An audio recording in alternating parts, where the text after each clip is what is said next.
Okay, welcome to our Erev Shabbat, and this is a special Hanukkah version of our Erev Shabbat class. And because of that, we are not going to traditionally follow our routine, which is talking about Parasha. We're going to instead talk about Hanukkah. The question is the famous question, the question that you hear asked in so many essays and books and speeches and derashot, as to why Hachamim, and I'm talking when I say Hachamim, in the Mishnah and the Gemara, do not focus on what we see to believe historically is the great miracle of Hanukkah, which is the war, the victory of the war, and instead focus primarily on the lighting of the Hanukkah, or as people call it, the menorah. You know, there is a Masechet, a tractate called Masechet Megillah, dealing with the rabbinical holiday of Purim, Masechet of Mishnah, of Gemara. There is no such Masechet of Hanukkah. And in fact, there is only a number of dapim, of pages in the Gemara. It's located in the second perek of Masechet Shabbat that deals with Hanukkah, and that's it. Seems to be very much downplayed. And as we're going to mention, it doesn't really discuss the war. The question is why? And I think I'll just fast forward and tell you that I believe that might not be the case, and that there may be only really one single discussion to have on Hanukkah. Be that as it may, it is true that there is no Masechet Hanukkah, and it's very curious. There are answers that are offered by some of the commentaries, and the truth is, I will say that the Gemara itself has a tiny mentioning.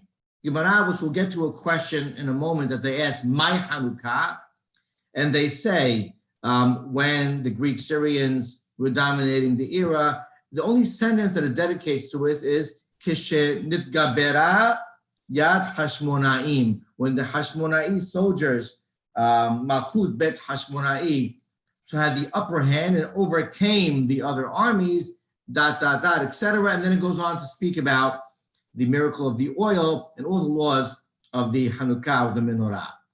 And there are theories as to why the war seems to be, so to speak, ignored or not discussed, and that why Hachamim felt it inappropriate to do so.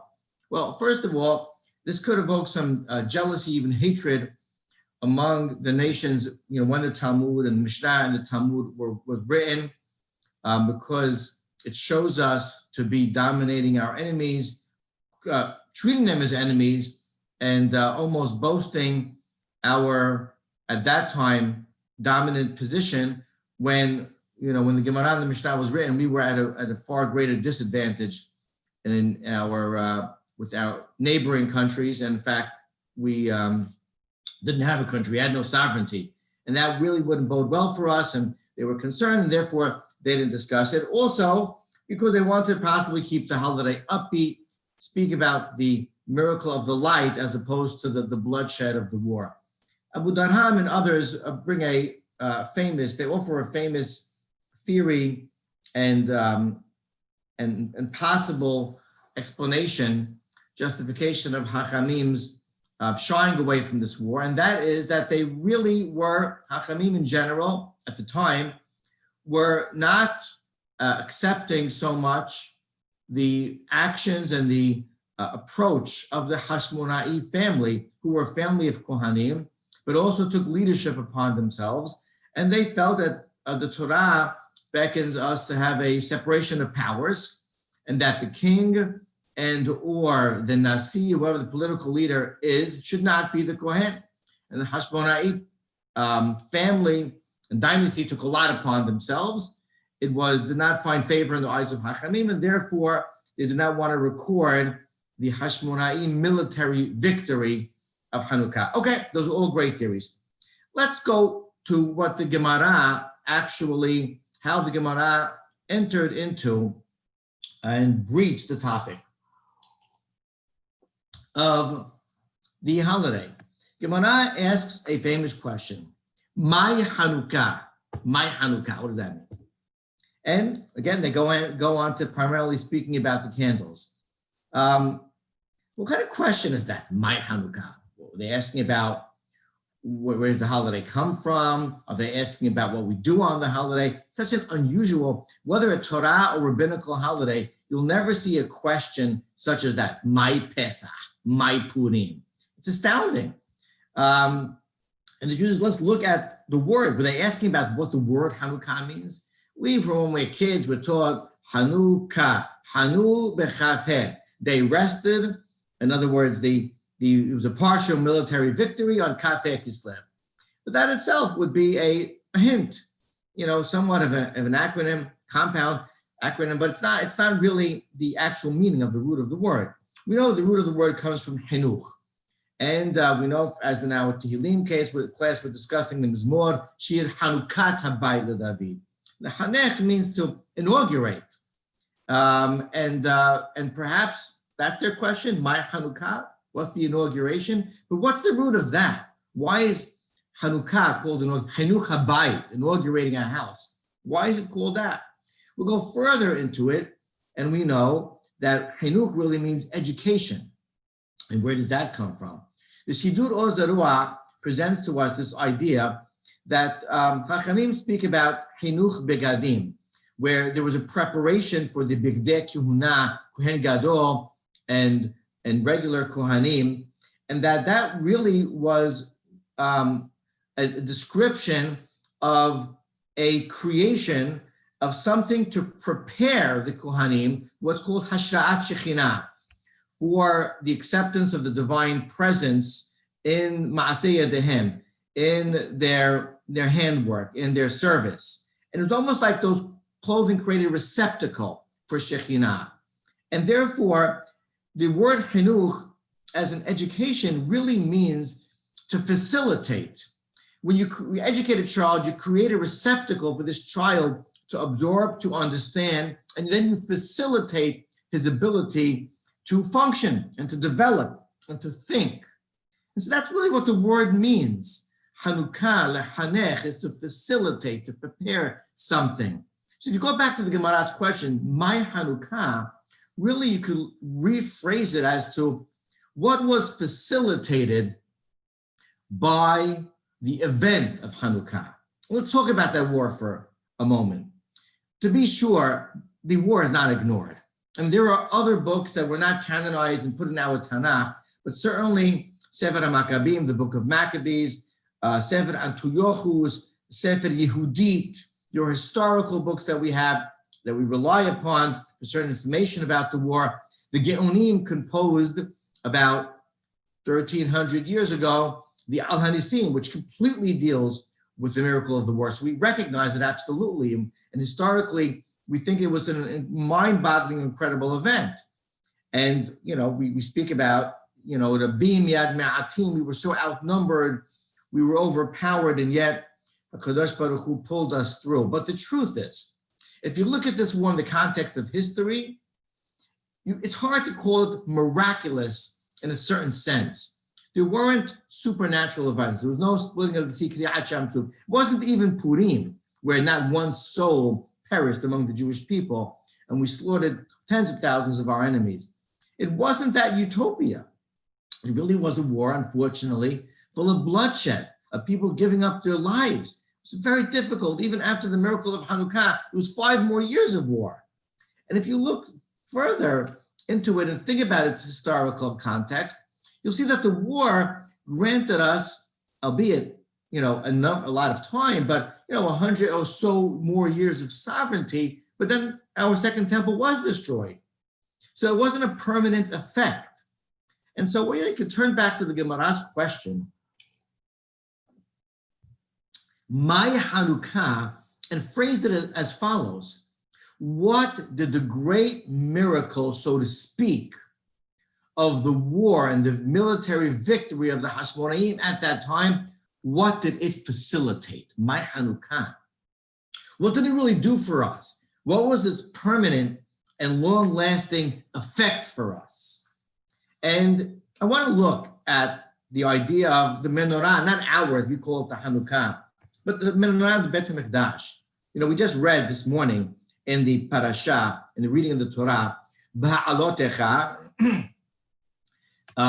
which has in it Birkat Kohanim, has the menorah, and it follows Parashat Nesi'im, which we really read in the morning because it talks about the gifts and donations given by the Nesi'im every single day, leading up to inauguration of the Mishkan, which we believe occurred really in the beginning on Hanukkah, and then it was put aside till Nisan.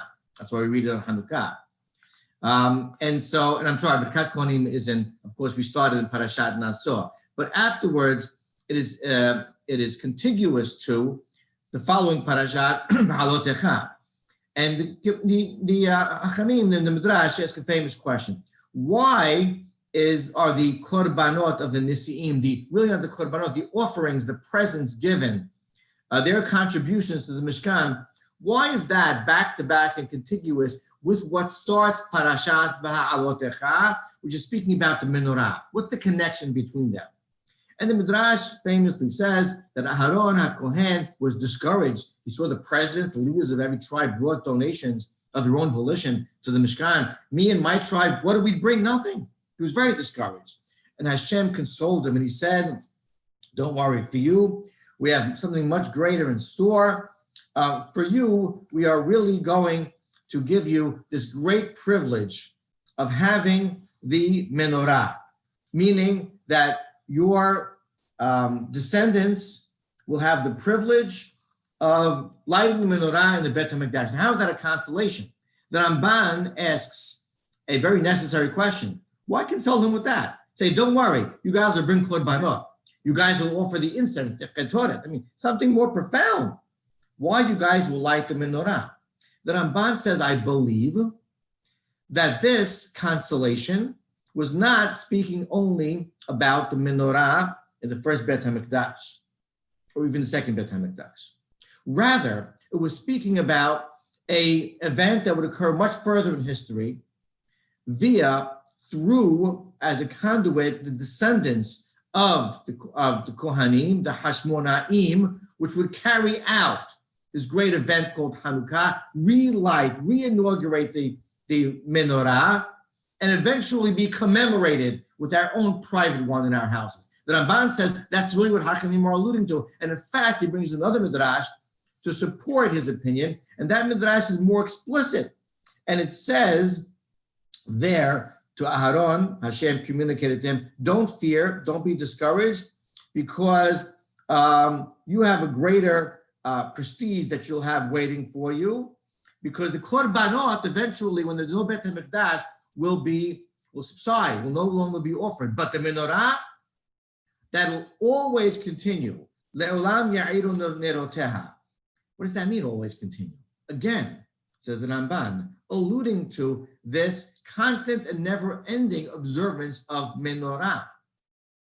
It's a message that is really interesting.